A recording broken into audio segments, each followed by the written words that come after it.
నా లక్ష్యం ఒక్కటే, 2034 సంవత్సరం లోపల 1 కోటి మంది ఆడబిడ్డల్ని కోటీశ్వరులను చేసే వరకు విశ్రమించేది లేదు. ఈరోజు 1 కోటి మంది ఆడబిడ్డల్ని కోటీశ్వరులను చేయడానికి అన్ని రకాల ప్రణాళికలు, వాళ్ళకు ఉద్యోగ ఉపాధి అవకాశాలే కాకుండా వ్యాపారం చేసుకోవాల్సిన అవసరమైన మెలకువలు కూడా. ఒకప్పుడు రిలయన్స్ వాళ్ళకి పెట్రోల్ బంకులు ఉండేది, అంబానీలు పెట్రోల్ బంకులు నడిపేది. ఈరోజు ఆడబిడ్డలకు పెట్రోల్ బంకుల కోసం స్థలం ఇచ్చి ఈరోజు పెట్రోల్ బంకుల యజమానులను ఆడబిడ్డల్ని చేసినాం. ఈరోజు అద్భుతంగా వాళ్ళు పెట్రోల్ బంకులు నడుపుతున్నారు. అన్ని ప్రభుత్వ కార్యాలయాలు క్యాంటీన్స్ గతంలో ప్రైవేట్ కాంట్రాక్టర్ల దగ్గర ఉండే, ఈనాడు మహిళలకే ఆ క్యాంటీన్లన్నీ ఇచ్చి క్యాంటీన్ల నడిపి ఆర్థికంగా నిలదొక్కునే ఆర్థికంగా ఆడబిడ్డలకి ఈరోజు ఆర్థిక వెసులుబాటు కల్పించినాం. ఈ విధంగా ఒక్కొక్కటిగా 30 నెలల్లో మా సీతక్క 60,000 కోట్ల రూపాయల పైగా ఆడబిడ్డలకు బ్యాంకులతోని లింకేజ్ ఇప్పించి దాదాపుగా 2,000 కోట్ల రూపాయలు సున్నా వడ్డీ కోసం బ్యాంకులకు రాష్ట్ర ప్రభుత్వం వడ్డీ చెల్లించి ఈరోజు వ్యాపారాలు మీరు చేసుకునే విధంగా ఐకేపీ కేంద్రాల నుంచి వ్యాపారం మీరు వేగంగా ముందుకు వెళ్ళేటట్టు ఈరోజు ఆడబిడ్డల కోసం అన్ని ప్రయత్నాలు చేస్తున్నాం. అందుకే ఈనాడు ఆడబిడ్డలను ఆర్థికంగా నిలబెట్టడమే కాదు, ఆడబిడ్డలకు పుట్టబోయే బిడ్డలు ఆరోగ్యవంతంగా ఉండాలి. మన పిల్లలు ఆరోగ్యవంతంగా ఉన్నప్పుడే తల్లిదండ్రులకు ఆనందం ఉంటుంది. ఈరోజు అందుకే తల్లి గర్భం దాల్చినప్పటి నుంచి 6 సంవత్సరాలకు పెరిగే వరకు బలవర్ధకమైన పోషకాహారం పేద పిల్లలకి ఇవ్వాలి. ఈరోజు వాళ్ళని ఆదుకోవాలనే ఆలోచనతోని ఈ బాలామృత ఉత్పత్తి కేంద్రాన్ని ఈరోజు ప్రారంభించినాం. 100% న్యూట్రిషన్ ఫుడ్. మీ కార్మిక సంఘం నాయకుడు ఇక్కడనే ఉన్నారు, జనక్ ప్రసాద్ గారు. వారు సింగరేణి కార్మిక సంఘమే కాదు, ఈరోజు టీజే ఫుడ్స్ కార్మిక సంఘానికి కూడా అధ్యక్షుడు ఉన్నాడు. వారికి తెలుసు ఈరోజు ఈ ప్రభుత్వం ఎంత చిత్తశుద్ధితోటి ఈ పిల్లల ఆరోగ్యాన్ని కాపాడడానికి, వీళ్ళే భవిష్యత్ తరాలు, ఈ దేశ భవిష్యత్తు. వీళ్ళ ఆరోగ్యాన్ని కాపాడినప్పుడు వీళ్ళను సొంత కాళ్ళ మీద నిలబడే విధంగా రాష్ట్ర ప్రభుత్వం తీర్చిదిద్దినప్పుడే నిజమైన తెలంగాణ, అభివృద్ధి చెందిన తెలంగాణ, ఆరోగ్యవంతమైన తెలంగాణగా మనం అవతరిస్తాం.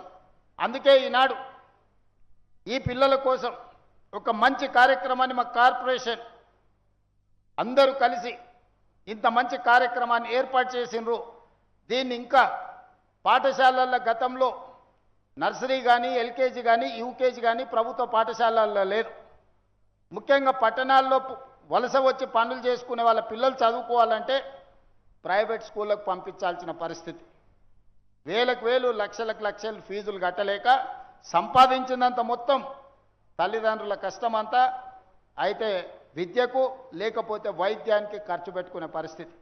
అందుకే ఆలోచన చేసి ఈరోజు నర్సరీ నుంచి 12th క్లాస్ వరకు నాణ్యమైన విద్యను అందించడమే కాకుండా పొద్దున్నే లేచి పరిశ్రమలలో పనిచేసే తల్లులు పనికి వెళ్ళిపోతారు. పిల్లలకు భోజనం పెట్టే పరిస్థితి ఉండదు, పాలు ఇచ్చే పరిస్థితి ఉండదు ఆర్థికంగా.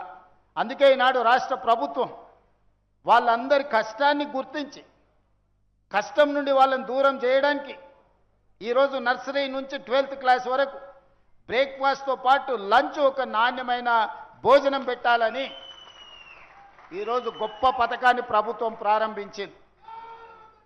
ఒకరోజు పాలు, ఒకరోజు రాగి జావ, ఇంకొక రోజు ఇడ్లీ, ఇంకొక రోజు వడ, ఇంకొక రోజు పూరి. ఇట్లా శ్రీమంతులు వాళ్ళ పిల్లలు ఏ విధంగా అయితే పొద్దున బ్రేక్ఫాస్ట్ చేస్తారో ఈరోజు పేదోళ్ళ పిల్లలకు ప్రభుత్వము ఈరోజు బ్రేక్ఫాస్ట్ కార్యక్రమాన్ని ప్రారంభించింది. పిల్లలు స్కూల్కి వచ్చి ఆకలితో కడుపుతో ఉంటే టీచర్లు ఏం చదువు చెప్పినా పిల్లలకు ఆలోచనలకు తట్టదు. కడుపులో ఆకలి ఉంటే చదువు తలకెక్కదు.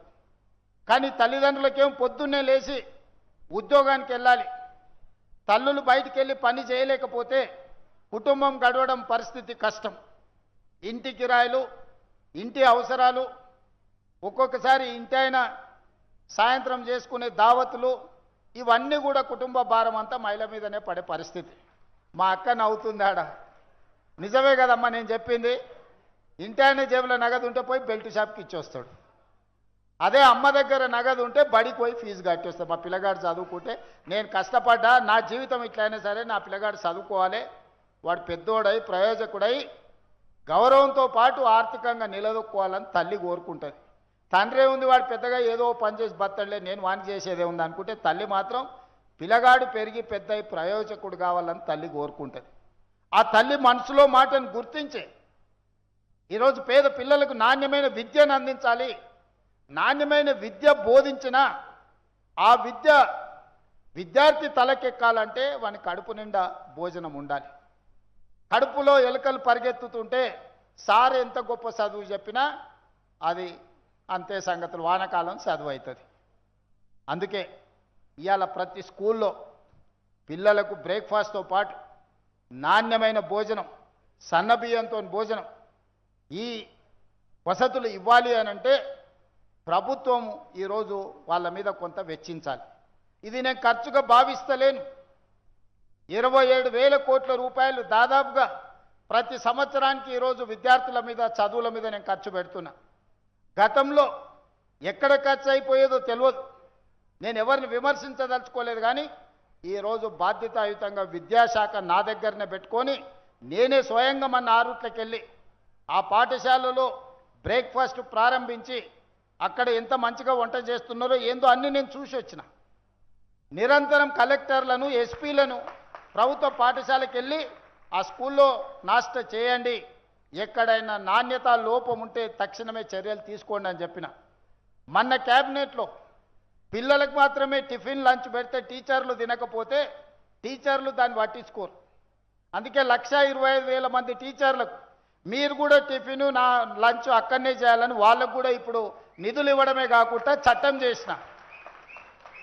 ఎప్పుడైతే సార్ అక్కడ టిఫిన్ తింటాడో, సార్ అక్కడ లంచ్ చేస్తాడో పిల్లలకు పెట్టే భోజనం ఎట్లుందో సార్కు రుచి తెలుస్తుంది.